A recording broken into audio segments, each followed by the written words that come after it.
So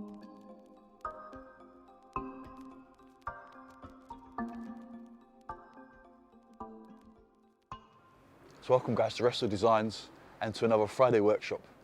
As you can see, today I'm at the machine shop.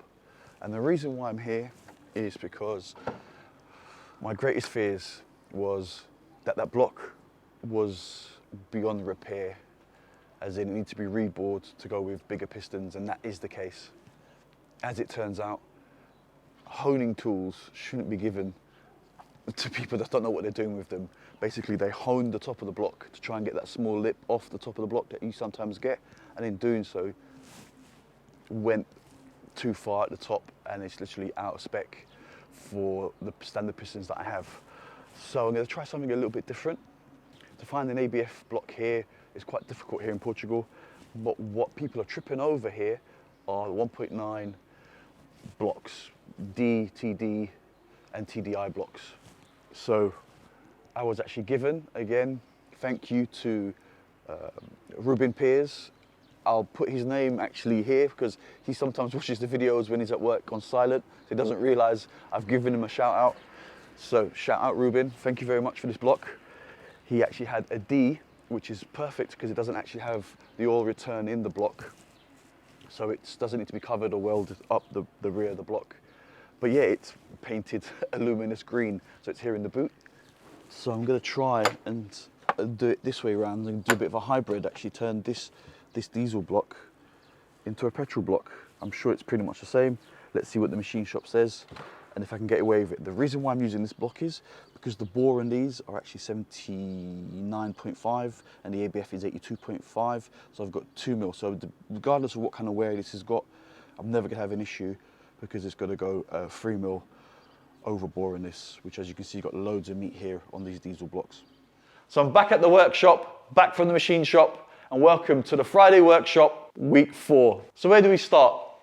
You can see from the thumbnail, there's a car missing, as well as a few little changes happening on the BMW, but we'll get into that later on in the video. It's quite exciting what's going to be happening with that. But first things first, let's move over to the bench so you guys can see the bench is a little bit different. All the Mark II bits are missing.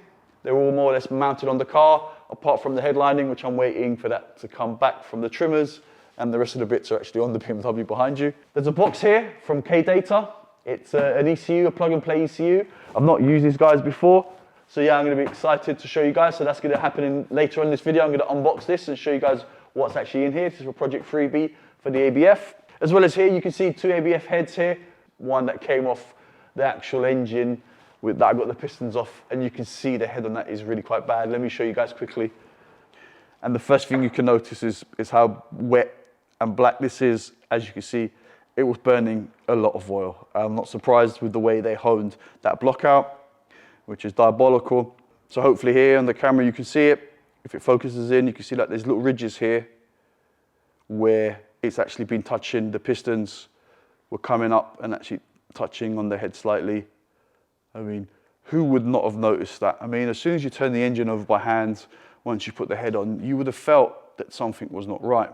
But yeah, so I'm going to be doing a video on these later on and tear down on this ABF and showing you guys some modifications that I'm going to be doing just to kind of improve flow slightly as well on that. So that's going to be coming maybe next week, a little video on that.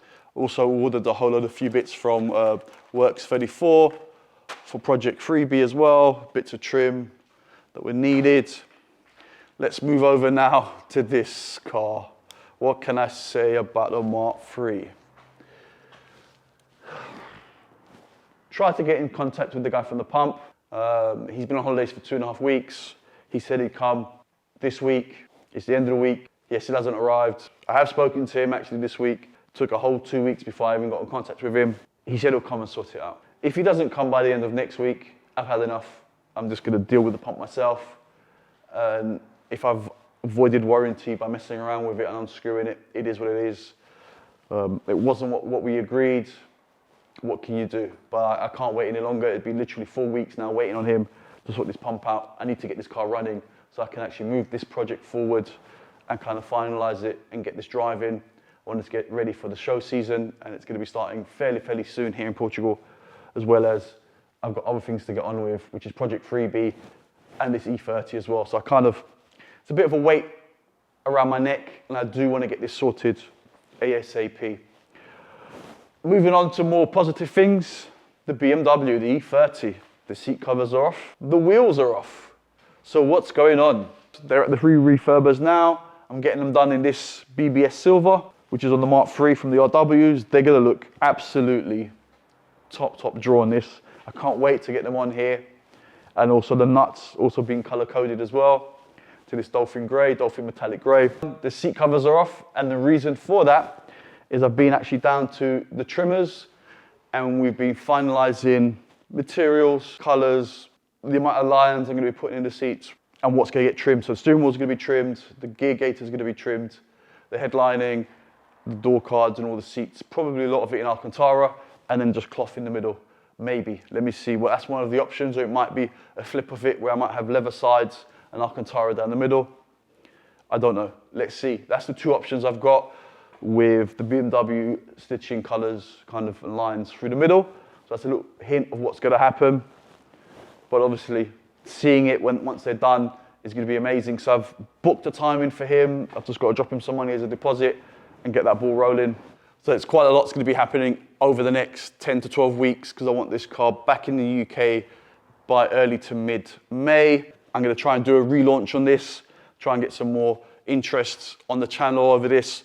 That some of the earlier videos didn't seem to really take off that much, maybe because the car just didn't look that well, maybe the thumbnails weren't that good. So let's see what's actually in this. Just can't wait to show you guys. I mean, I haven't seen this before myself. I haven't seen what they're like, so I'm interested to see what the quality is going to be like on these. So, well, it's well packed. Wow. I came across this company while I was trying to sort stuff out for the BMW, funny enough, and it's not a homemade ECU. It's literally on a board. And again, one of the attractions to this was it's got everything built in. It's a Mega Squirt 2. It's a plug and play case. So it doesn't use any of those computer serial ports, which are also troublesome. They work themselves loose. This is all motor vehicle. And as you can see, it actually has the wideband controller built into this ECU. So all you do is literally plug that into there, into the ECU. You plugged the wideband Bosch sensor into there, and that's it. You don't need any other controller. And this lead, I think, was only about 30 euros or something. So again, it was really a nice, attractive deal. Now for the main event. All looks very professional, this box.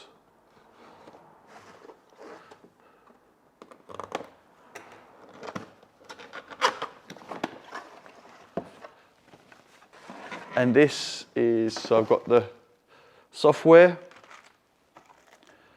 I've got some pins if I need them. I wonder what this is for. I'll read that in the instructions. So yeah, I've got two instructions. One's in English, one in German. So I've got these connectors. So what I've done is I've actually opened it up. I thought it was actually going to come in a Siemens case, but it's obviously come in a Bosch case, which I guess is quite fortunate really, because I actually do have a Bosch wiring loom plug. So that's an ECU plug, so that's quite fortuitous. So I've opened it up because there's a hole at the back here, and I'm sure there's a hole there for a reason. So let's show you what the belly of the beast looks like. And yep, that is definitely not homemade. That is all very, very nice. So that's obviously the communication.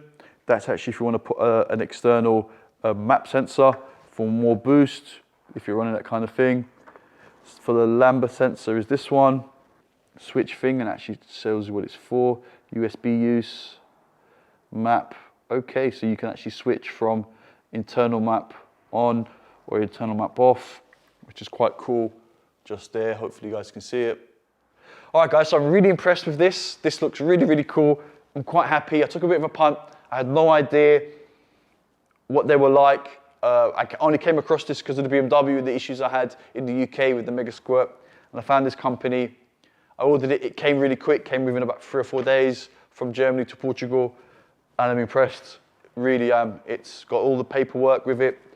Everything you need to kind of get this up and running.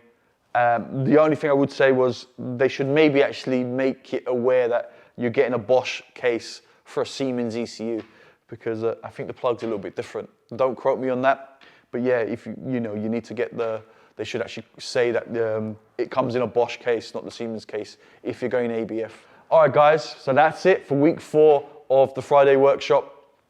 Thanks for watching. Please subscribe, ding-a-ling-a-ling, click on notification bell, and keep safe.